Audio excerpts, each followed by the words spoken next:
स्वागत आप सभी का DLS न्यूज पर एक बार फिर से। आइए दोस्तों बात करते हैं आज 19 जून 2020 शुक्रवार का दिन हो चुका है और जानेंगे इस वीडियो में देश भर की तमाम बड़ी खबरों, मुख्य समाचारों, हेडलाइंस न्यूज पर नजर डालते हैं। जी हां, चीन और भारत के बीच चल रहे मसले को लेकर भी बड़ी खबर आपको बताएंगे, साथ ही चीनी वायरस और महामारी को लेकर भी अपडेट और ताजा आंकड़े हैं। इसके अलावा मोदी सरकार ने एक बड़ा फैसला लिया, आपके लिए जानना जरूरी है। मौसम समाचार भी जानेंगे, आज के ताजा सोना चांदी पेट्रोल डीजल के रेट्स भी आपको बताएंगे। एक एक करके सभी देश भर के 50 बड़ी खबरों के अपडेट को जानेंगे। बिना टाइम वेस्ट किए आपको ले चलते हैं पहले अपडेट में, जहां बड़ी खबर देख पा रहे कि चीनी प्रोडक्ट की ब्रांडिंग न करें फिल्म और खेल जगत की हस्तियां। केट ने दोस्तों अमिताभ बच्चन, कोहली समेत भारत में जितने भी सेलिब्रिटीज है ना, उनसे यह निवेदन किया, अपील की है। केट कौन है? Confederation of all India traders यानी कि व्यापारियों का जो संगठन है, उसने दोस्तों देश भर के सभी सेलिब्रिटीज से यह निवेदन किया कि चीनी सामानों का, चीनी उत्पादनों का विज्ञापन या एडवर्टाइजमेंट जो है उसको बंद कर दे। तो दरअसल आपको पता होगा दोस्तों कि चीन और भारत के बीच चल रहा वो मसला है और इसी के चलते केट ने #बायकॉट चीनी प्रोडक्ट करके भी एक सोशल मीडिया पर मुहिम चला रखी है और आप सभी रिक्वेस्ट है दोस्तों कि चीन के सामानों का कम से कम इस्तेमाल करें। और भी आगे चीन और भारत को लेकर अपडेट है, मैं आपको बताऊंगा। और एक खबर ये भी देख पा रहे होंगे कि गलवान में भारत का कोई भी जवान लापता नहीं हुआ। न्यूयॉर्क टाइम्स की रिपोर्ट भी गलत है, सेना की तरफ से यह बयान निकल कर आ रहा है दोस्तों। दरअसल हाल ही में आपको पता होगा 1-2 दिन पहले सोशल मीडिया पर ऐसी खबरें चली थी कि उस दिन जब चीन और भारत के बीच लड़ाई हुई, उसमें चीन के भी 43 सैनिक जो थे वो ऊपर गए और भारत के भी 20 जवान शहीद हो गए थे, राइट। इसी बीच खबरें सोशल मीडिया पर और न्यूज में ऐसे भी चली थी कि कुछ जवान जो हमारे भारत के वो लापता हैं, लेकिन विदेश मंत्रालय की तरफ से भी यह बयान आ रहा है कि गलवा घाटी में कोई भी भारतीय सैनिक लापता या बंधक नहीं बनाया गया। तो ये वाकई में राहत की बात है। और भी चीन भारत को लेकर कुछ अपडेट में आपको आगे बताऊंगा इस वीडियो में। फिलहाल अपन कुछ और बड़ी खबरों पर नजर डालते हैं, जहां अपडेट देख पा रहे होंगे। एक अच्छी राहत की बात है कि दोस्तों अब गाँव और कस्बों में भी हो सकेगी इस चीनी वायरस की जाँच। सरकार ने लॉन्च की मोबाइल लैब। जी हाँ, आप ये सोच रहे होंगे कि आखिर यार DLS भाई ये मोबाइल लैब क्या है? तो दरअसल मैं आपको बता दूं दोस्तों कि चीनी वायरस की टेस्टिंग के लिए देश की पहली मोबाइल लैब फैसिलिटी शुरू की जा चुकी है, जहां पर इस वायरस और महामारी के अलावा TB,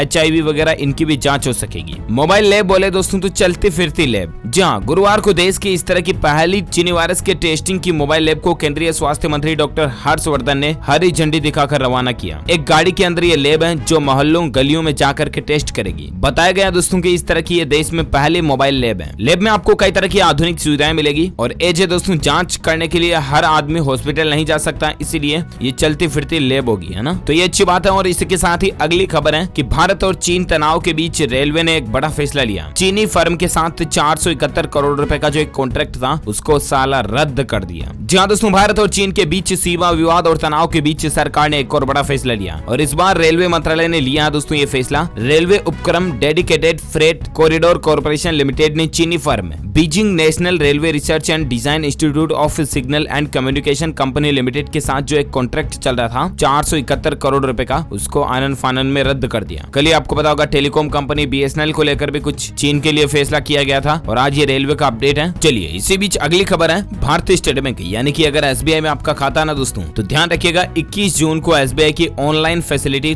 कुछ प्रभावित डिस्टर्बेंस रहेगी मेंटेनेंस वगैरह के चलते। तो कहने का मतलब ये दोस्तों कि अगर आपका 21 जून का कोई पेमेंट शेड्यूल वगैरह है तो उसको आप पहले ही डन कर लें ताकि आपको कोई प्रॉब्लम ना आए। SBI की तरफ से ये इंपोर्टेंट नोटिस और अनाउंसमेंट भी दिया गया, आप देख सकते हैं स्क्रीन पर। चलिए अगला अपडेट है, सुशांत सिंह राजपूत की अस्थियों को गंगा में विसर्जित किया गया। पुलिस ने रिया चक्रवर्ती से पूछताछ भी शुरू कर दी है। इसके अलावा दोस्तों सुशांत सिंह के मैटर को लेकर बॉलीवुड के 5 प्रोडक्शन हाउस से मुंबई पुलिस आज पूछताछ करने जा रही है। देखते हैं क्या कुछ नया खुलासा सामने आता है, मैं आपको बताऊंगा जरूर अपडेट DLS न्यूज के ऊपर। लेकिन वाकई में दोस्तों सुशांत जैसी हस्ती इस दुनिया को अलविदा कह गई, दिल को बहुत दुख होता है यार, सच में। प्लीज अगर आपको ऐसा वैसा कोई प्रॉब्लम है, डिप्रेशन है, तो आप अपने अपनों के साथ, फैमिली वालों के साथ, अपने दोस्त मित्रों के साथ आपकी समस्या शेयर कीजिए ताकि आपके दिल का बोझ हल्का हो सके, है ना। चलिए अपन बात करें इस वक्त अगली खबर में, जहां देख पा रहे मध्य प्रदेश के अंदर दोस्तों जबलपुर जो कि एक जिला डिस्ट्रिक्ट है, उस प्रशासन के ओर से एक बड़ा फैसला लिया गया। रात 9 बजे के बाद अगर आप घर से बाहर निकलोगे तो 14 दिन के लिए क्वारंटीन सेंटर भेज दिया जाएगा आपको, क्योंकि दोस्तों ये नियम ऑलरेडी केंद्र सरकार ने तो लगा रखा कि रात 9 से आपको सुबह 5-7 बजे तक बाहर नहीं निकलना है, ठीक है ना। लेकिन उसके बावजूद भी लोग बाग यहाँ नहीं मान रहे हैं, तो फिर यहाँ लोकल जिला कलेक्टर की तरफ से ये नियम लागू कर दिया। रात 9 के बाद घर से बाहर निकले तो 14 दिन क्वारंटीन जाना पड़ेगा ना, मध्य प्रदेश जबलपुर में। और इसके साथ ही अगली खबर है, चीनी वायरस से लड़ रहे चिकित्सा कर्मियों को सम्मानित करेगा मंगल ग्रह पर जाने वाला नासा का अगला रोवर। जी हाँ, अंतर्राष्ट्रीय अंतरिक्ष एजेंसी का मंगल ग्रह पर जाने वाला अगला रोवर जो है वो दुनिया भर में चीनी वायरस से अग्रिम मोर्चे पर लड़ रहे जंग के सभी चिकित्सा कर्मियों को सम्मानित करेगा। प्रक्षेपण से 1 महीने पहले अंतरिक्ष एजेंसी ने बुधवार को परसेवरेंस नाम के रोवर से स्मारक रूप में एक प्लेट जोड़ने का खुलासा किया है। और कुल मिलाकर के दोस्तों इस रोवर के साथ ऐसी मेमोरी शेयर की जाएगी जिनसे कि चीनी वायरस से लड़ रहे चिकित्सा कर्मी, डॉक्टर्स, नर्स वगैरह उनको सम्मान दिया जाएगा। अच्छी बात है ये। और चलिए इसी के साथ ही अगली खबर है, योगा दिवस के अवसर पर इंदिरा गांधी राष्ट्रीय कला केंद्र IGNCA कर रहा पीएम मोदी पर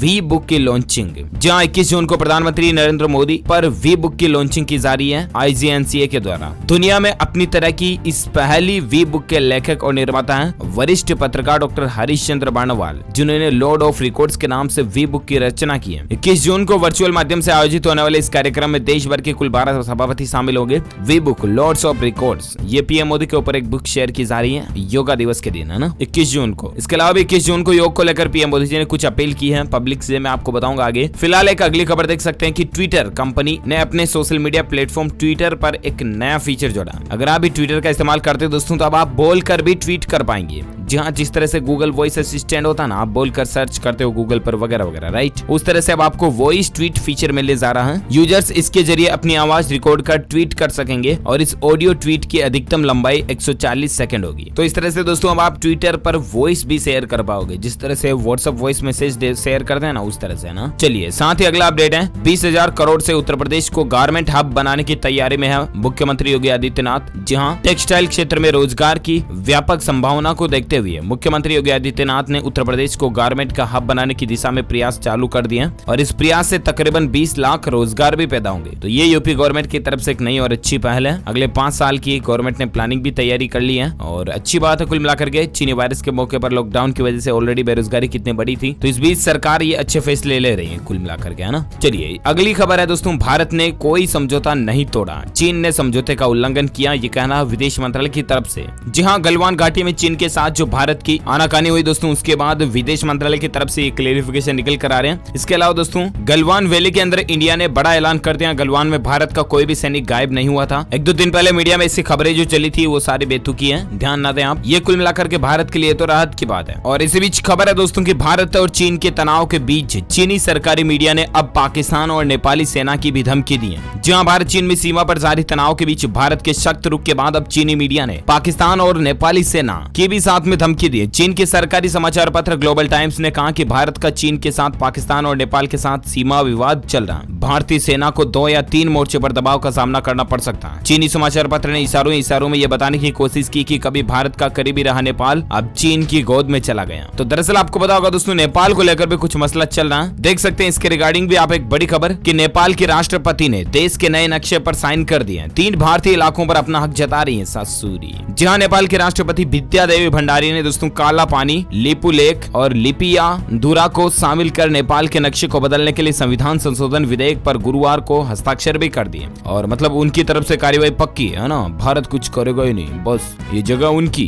खैर चलिए दोस्तों अगली खबर है, एक रिपोर्ट में खुलासा हुआ कि चीन का लक्ष्य जो है भारत को रोकना है, भारत अमेरिका संबंधों को बाधित करना है। जहां इस सप्ताह जारी रिपोर्ट में कहा गया दोस्तों की खाड़ियों पश्चिम हिंद महासागर में अमेरिका की श्रेष्ठता को चुनौती देने के चीन के वृहद रणनीतिक लक्ष्य के लिए दक्षिण एशिया बहुत अहम है और इसीलिए शायद चीन भारत के साथ जो है इसला मसला मसली बना रहा। खैर दोस्तों कुल मिलाकर के माननीय प्रधानमंत्री नरेंद्र मोदी जी पूरी तैयारी के साथ रणनीतिक योजनाएं बना रहे हैं। देखते हैं आगे चीन को किन नई योजनाओं का सामना करना पड़ता है, देखेंगे, आपको बताएंगे अपडेट DLS न्यूज के ऊपर लाइव। और इसी बीच अगला अपडेट है दोस्तों, डॉक्टर्स, नर्स, हेल्थ कर्मी, स्वास्थ्य कर्मियों के लिए एक अच्छी खबर है। सरकार की सख्त चेतावनी है कि अगर कोई हॉस्पिटल अपने स्वास्थ्य कर्मियों को समय पर वेतन तनख्वाह नहीं देता ना, तो फिर उन पर सख्त कार्रवाई की जाएगी। केंद्र सरकार ने सभी राज्य सरकारों और केंद्र शासित प्रदेशों को भी ये निर्देश भेज दिया कि जो चीनी वायरस के मरीजों के इलाज में लगे सभी डॉक्टर्स हैं, दूसरे स्वास्थ्य कर्मी, उनको समय से तनख्वाह दी जाए। तो ये राहत की बात है। अच्छा दोस्तों, चीनी वायरस की जब बात हो रही तो मैं आपको भारत में अभी तक के क्या ताजा आंकड़े चल रहे हैं उसकी भी जानकारी बता देता हूँ। तो दरअसल दोस्तों अनऑफिशियल डेटा सबसे पहले अभी तक के जो अपडेटेड आ रहे हैं चीनी वायरस को लेकर लाइव अपडेट देख सकते हैं। महाराष्ट्र में आज सबसे ज्यादा मामले 3752 मामलों की बढ़ोतरी देखने को मिली है। उत्तर प्रदेश, हरियाणा में भी चीनी वायरस की जांच की फीस 2400 रुपए तय हो सकती है। देश भर में अब तक दोस्तों कुल 3,78,000 से भी ज्यादा मामले सामने आ चुके हैं। एग्जैक्ट आंकड़ों की बात करें दोस्तों तो पिछले 24 घंटों के दौरान 10,000 से ज्यादा तकरीबन 11,000 के समथिंग नए मामले देखे गए और इसके बाद अभी एग्जैक्ट डेटा चल रहा है 3,78,200 से ऊपर चले गए हैं। और वहीं दोस्तों जान जाने वाले लोगों की संख्या का टोटल आंकड़ा 12,539 हो चुका है। पिछले 24 घंटों के दौरान 250 के लगभग है, यानी कि 275 से भी ज्यादा मामले देखे गए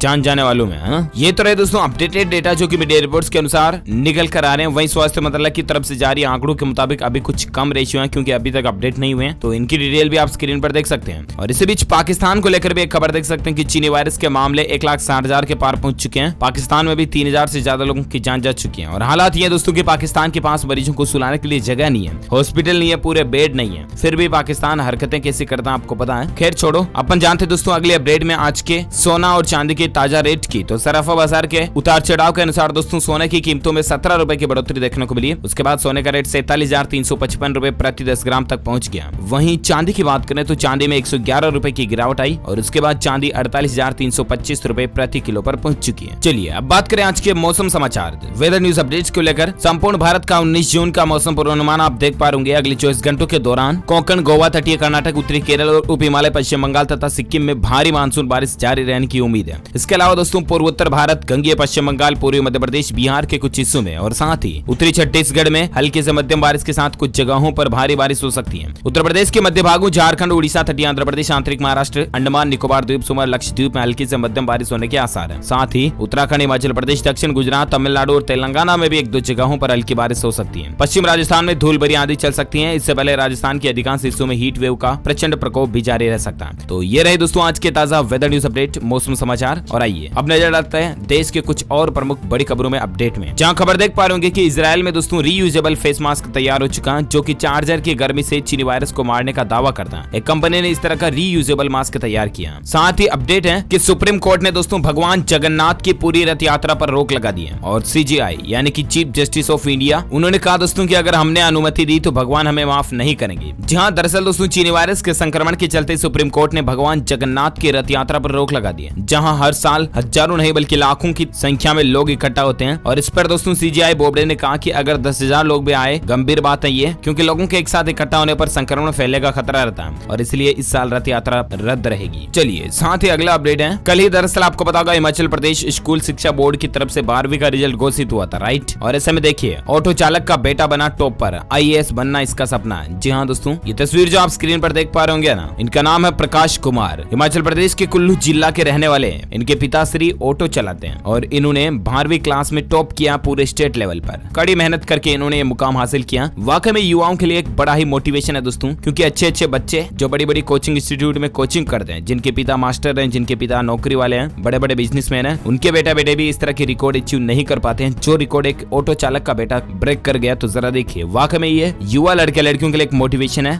भारत के लिए भी बड़े ही गर्व की बात है, गौरव की बात है। अगर आप एक सच्चे भारतीय नागरिक हैं, इंडियंस होने के नाते एक लाइक तो बनता है। दिल से फटाफट से इस वीडियो पर एक लाइक कर दीजिए और इनसे जरूर मोटिवेशन लीजिएगा। चलिए साथ ही अपन आगे बढ़ते हैं फिलहाल अगले अपडेट में, जहां बड़ी खबर देख पा रहे कि ड्रैगन की कमर तोड़ने को VHP चलाएगा देशव्यापी अभियान। यहाँ घर घर जाकर लोगों से कहेगा दोस्तों चीनी उत्पादों का करे बायकॉट। जी हाँ, VHP बोले तो विश्व हिंदू परिषद जो है वो अब इस तरह का एक देशव्यापी अभियान चलाने की प्लानिंग बना रहा है, जिसमें लोगों के घर जाकर के उनसे चीन से बने उत्पाद सामानों का बहिष्कार करने की अपील की जाएगी। साथ ही अपडेट है कि मिजोरम सहित 8 राज्यों में बनेंगे खेलो India state centre of excellence. राज्य के खेल मंत्री ने बात की जानकारी दी है। जी हाँ, आपको बता दें दोस्तों, मिजोरम को उन 8 राज्यों में शामिल किया गया है जहां खेलो India state centre of excellence का गठन किया जाएगा। राज्य के खेल मंत्री रॉबर्ट रोमावियो रोइटे ने बात की जानकारी दी है। और साथ ही खबर है कि झारखंड में अब अगर आप सार्वजनिक जगहों पर किसी भी प्रकार के तंबाकू उत्पाद खाते हुए पाए जाते हैं ना, तो आप कानूनन अपराधी होंगे, जुर्माना भी लग सकता है, आपके ऊपर कार्रवाई की जाएगी। ऑफिशियल सरकार की तरफ से ये प्रेस नोट जारी कर दिया गया। देखिए जरा, नियमों का पालन करें। साथ ही अपडेट है दोस्तों कि इलेक्ट्रिक वाहन बनाने में दुनिया का सबसे बड़ा केंद्र होगा भारत।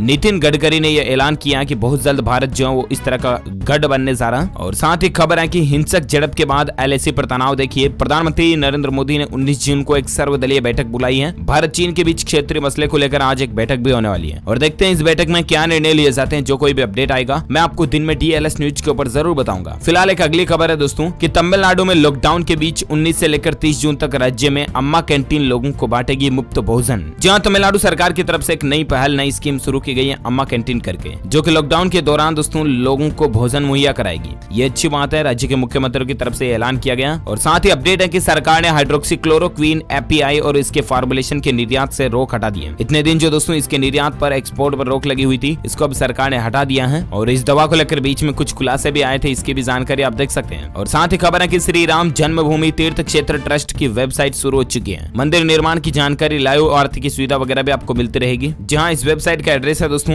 srjbt-kshetra.org। इसकी स्टैंड फॉर है श्री राम जन्मभूमि ट्रस्ट क्षेत्र.org, शॉर्ट फॉर्म वेबसाइट का एड्रेस है। और ये कुल मिलाकर के डिटेल आप स्क्रीन पर देख सकते हैं। और साथ ही अगली खबर है कि भारत चीन सीमा विवाद को लेकर देख सकते हैं चाइनीज ऐप का इस्तेमाल कर रहे हैं तो सावधान हो जाइए। भारतीय सुरक्षा एजेंसियों ने अलर्ट जारी किया है। टिकटॉक और यूसी ब्राउजर समेत दोस्तों 50 चीनी ऐप्स जो है वो देश की सुरक्षा के लिए खतरा है। जहां आप भी दोस्तों जितना हो सके चीनी एप्लीकेशन का कम इस्तेमाल करें और आज ही अपने मोबाइल फोन से चीनी ऐप को अनइंस्टॉल कर दें। यहाँ पर 50 ऐसी एप्लीकेशन की लिस्ट दी हुई है। स्क्रीन पर आप देख पा रहे TikTok, Helo app, UC browser, UC News, SHAREit, Likee, 360 security, NewsDog, Vigo video, WeChat, Zoom वगैरह वगैरह कई सारे ऐप्स हैं। अलग अलग फील्ड के भी आप देख सकते हैं कि इन चीनी ऐप्स पर निर्भर हैं हम। सोशल मीडिया से लेकर देखिए आप हेलो और शेयर इट, एंटरटेनमेंट के फील्ड में है टिकटॉक, विगो वीडियो, लाइक, यूटिलिटी में है ब्यूटी प्लस, कैम स्कैनर, एक्जेंडर वगैरह, गेमिंग में PUBG, clash of क्लींस, web browsing में यूसी ब्राउजर मिनी वगैरह। तो इन ऐप्स को जहां तक यूजलेस है आपके लिए डिलीट कर दें, कुल मिलाकर के ज्यादा बेहतर है ना। ये आपके डेटा तो चुराते ही हैं, साथ ही दोस्तों आपके लिए खतरनाक भी साबित हो सकते हैं, इसीलिए सावधान रहें प्लीज और इनको डिलीट कर दें। और साथ ही अगली खबर है कि अमित शाह बोले कोल ब्लॉक्स की नीलामी प्रक्रिया ऐतिहासिक है, मिलेंगे 2.5 लाख से भी ज्यादा रोजगार। जहां गृह मंत्री अमित शाह ने दोस्तों निजी क्षेत्र के लिए 41 कोल ब्लॉक्स की नीलामी प्रक्रिया की शुरुआत को ऐतिहासिक बताया। उन्होंने कहा कि इससे न केवल देश में ऊर्जा क्षेत्र में आत्मनिर्भर बनेगा बल्कि राज्यों के लिए लाखों और रोजगार भी पैदा होंगे, बड़े पैमाने पर राजस्व बढ़ाने का अवसर भी मिलेगा। तो कुल मिलाकर के सरकार की जो ये कोयला खदान वगैरह की नीलामी को लेकर प्लानिंग चल रही है, इससे एटलीस्ट देश में फायदा होगा, है ना। चलिए साथ ही अपडेट है कि रिलायंस जियो में 11वां निवेश मिला है। अब सऊदी अरब की PIF करेगी 11,367 करोड़ रुपए का इन्वेस्टमेंट। 9 हफ्तों में दोस्तों रिलायंस जियो ने 1,15,000 से भी ज्यादा करोड़ रुपए का इन्वेस्टमेंट हासिल किया है, तो ये अच्छी बात है। और साथ ही अगली खबर है कि 25,000 प्रवासी मजदूरों को अपने ही गांव में मिलेगा रोजगार। प्रधानमंत्री नरेंद्र मोदी इस नई योजना का शुभारंभ करने जा रहे हैं। जी हाँ मित्रों, दरअसल 20 जून को माननीय प्रधानमंत्री नरेंद्र मोदी जो है ना, वो बिहार राज्य से खगड़िया से इस गरीब कल्याण रोजगार योजना का शुरुआत करने जा रहे हैं। और इस योजना का मकसद यह है दोस्तों कि देश भर के 6 राज्यों में और उन 6 राज्यों के 116 जिलों में लोगों को रोजगार मिलेगा। वित्त मंत्री ने खुद ये बात की जानकारी दी है। 20 तारीख को प्रधानमंत्री नरेंद्र मोदी इस योजना की लॉन्चिंग कर देंगे और इस तरह से दोस्तों कुल मिलाकर के मजदूरों को 25 तरह के काम दिए जाएंगे। देख सकते हैं इन 25 कामों में आंगनबाड़ी केंद्र, ग्रामीण सड़कों का काम हो गया, ग्रामीण आवास से संबंधित काम, रेलवे के काम, ग्रामीण क्षेत्रों में रूरल अर्बन वगैरह इस तरह के मिशन के काम, solar pump set, fibre optic cable बिछाने का काम आदि तरह के शामिल है। कौन कौन से राज्यों के लोगों को फायदा मिलेगा? बिहार, उत्तर प्रदेश, मध्य प्रदेश, झारखंड, राजस्थान, उड़ीसा जैसे काफी राज्यों को फायदा होगा। इसका फायदा 25,000 प्रवासी मजदूरों को मिलने का दावा किया जा रहा, तो ये भी एक राहत की बात है। साथ ही अपडेट देख सकते हैं इंडिया और चाइना के बीच जो क्लेश चल रहा है उसको लेकर घायल सैनिक ने बताया दोस्तों कि 5 घंटे तक नदी के 5 फीट गहरे पानी में लड़ते रहे और फिर हालात देखिए क्या हुआ। मैंने भी इन सैनिक की दोस्तों दास्तान को पढ़ा तो वाकई में दिल गदगद हो गया। कितनी मेहनत करते हैं, कितना संघर्ष करते हैं हमारे देश को, हमारे को बचाने के लिए। देखिए इन्होंने क्या लिखा, हम करीब 250 थे और सामने चीनी वाले कितने थे, वो करीब 1000 थे, मगर हमारा जज्बा उनसे भी 2.5 गुना ज्यादा था। जगह थी गलवान घाटी में, नदी बह रही थी, पूरी बर्फ पिघली हुई नदी, यानी कि पानी खून जमा देने वाला ठंडा था। नदी के अंदर 5 फीट गहरे पानी में करीब 5 घंटे तक संघर्ष चला। उधर चीन के 1000 आदमी थे, इधर भारत के 250 ही थे। फिर भी चीन के 43 को टपका दिया, हमारे भारत के 20 शहीद हुए और कुल मिलाकर के जीत भारत की ही हुई। तो देखिए जरा दोस्तों आपकी सैनिक लोग कितनी मेहनत करते हैं, कितनी संघर्ष करते हैं हमारे देश के लिए, हमको बचाने के लिए। Always respect to every army. Indian army के लिए दोस्तों दिल से एक लाइक तो बनता, फटाफट से एक लाइक कर दीजिए। और साथ ही अपडेट है कि रूस और चीन में विदेश मंत्रियों की वर्चुअल बैठक में भारत भी हिस्सा लेगा। विदेश मंत्रालय की तरफ से ये अपडेट आ रहा। इसके अलावा चीनी वायरस की महामारी के बीच प्रधानमंत्री नरेंद्र मोदी जी ने लोगों से अपील की है कि घरों में ही मनाएं योगा दिवस, घर पर ही योग करें, परिवार के साथ योग करें। दरअसल आपको पता होगा 21 जून को योग दिवस मनाया जाएगा और इसलिए आप घर पर ही रहें, है ना। ये पीएम मोदी जी की अपील है। और साथ ही अपडेट है कि अब दिल्ली की सीमाएं सील नहीं कर सकेंगे उत्तर प्रदेश और हरियाणा। अमित शाह ने अफसरों को यह आदेश दे दिया। इसके अलावा दोस्तों कर्जदारों को राहत मिलेगी। टाटा मोटर्स फाइनेंस ने सभी ग्राहकों को मोराटोरियम की सुविधा दी है, यानी कि अब अगस्त तक कोई भी EMI वगैरह नहीं देनी पड़ेगी। टाटा मोटर्स फाइनेंस से अगर आपने भी लोन वगैरह लिया हुआ ना, तो ये इस सब के कस्टमर्स के लिए राहत की खबर है। और इसी बीच अगला अपडेट है, राज्यसभा चुनाव को लेकर लेकर देख सकते हैं 19 जून को झारखंड समेत 8 राज्यों में 19 सीटों पर मतदान होने जा रहे हैं। अलग अलग राज्यों की डिटेल्स भी आप देख सकते हैं। हालांकि दोस्तों ये जो चुनाव होंगे, मतदान होंगे, इनमें आम आदमी वोटिंग नहीं डालते हैं, इसलिए मैं आपको ज्यादा जानकारी नहीं बता रहा हूँ। इसमें सिर्फ जो सांसद वगैरह होते हैं यही वोट डालते हैं, आम आदमी का वोट से इससे कोई लेना देना नहीं होता, ठीक है ना। फिर भी अपडेट मैंने आपको बता दिया। और इसी बीच खबर है कि अब इन्फोसिस के 80,000 कर्मचारी जो वो परमानेंट वर्क फ्रॉम होम करेंगे। कुल वर्क फोर्स का ये 33% हिस्सा है। तो लॉकडाउन और चीनी वायरस महामारी की वजह से ऐसा फैसला लिया गया। और इसके साथ ही दोस्तों आज दिन भर की तमाम बड़ी खबरें, मुख्य समाचार, today breaking news, India news, headlines news का अपडेट वीडियो फिनिश होता है। आप मुझे नीचे कमेंट करके बताएगा दोस्तों की क्या आपने भी अपने मोबाइल में कोई चीनी एप्लीकेशन रख रखा है या आपने डिलीट कर दिया है। कितने एप्लीकेशन डिलीट किए कमेंट में बताइएगा और अपने दोस्तों को भी शेयर करके ये बात की जानकारी दीजिएगा कि चीनी ऐप को डिलीट करो। ये वीडियो ज्यादा से ज्यादा अपने दोस्तों के साथ फेसबुक और व्हाट्सएप पर शेयर करना, कुल मिलाकर गया ना। लाइक तो आपको करना ही है और कमेंट में बताना दोस्तों कि आपने कौन कौन सा चीनी ऐप डिलीट किया आपके फोन से। कमेंट करने वाले रैंडमली लोगों को सेलेक्ट किया जाएगा हमारी DLS न्यूज टीम की तरफ से और आप जीत सकते हैं शानदार सरप्राइज गिफ्ट जो कि गिव अवे के रूप में आप तक पहुंचा दिया जाएगा। ध्यान रखिएगा दोस्तों, गिव अवे के लिए हम किसी से 1 रुपया भी कोई भी चार्ज नहीं लेते हैं, इसलिए ठगारों से सावधान रहें और इस वीडियो को लाइक शेयर करें। अगर आप DLS न्यूज चैनल के इसी तरह के रोजाना के ताजा समाचार, देश भर की काम की खबरें तुरंत आपके मोबाइल पर पाना चाहते हैं ना, तो चैनल को सब्सक्राइब करके बेल आइकन जरूर दबा देना ताकि आपको रोजाना के ताजा अपडेट्स तुरंत आपके मोबाइल पर मिलते रहेंगे। Thank you, take care, good bye, जय हिंद, जय भारत, वंदे मातरम।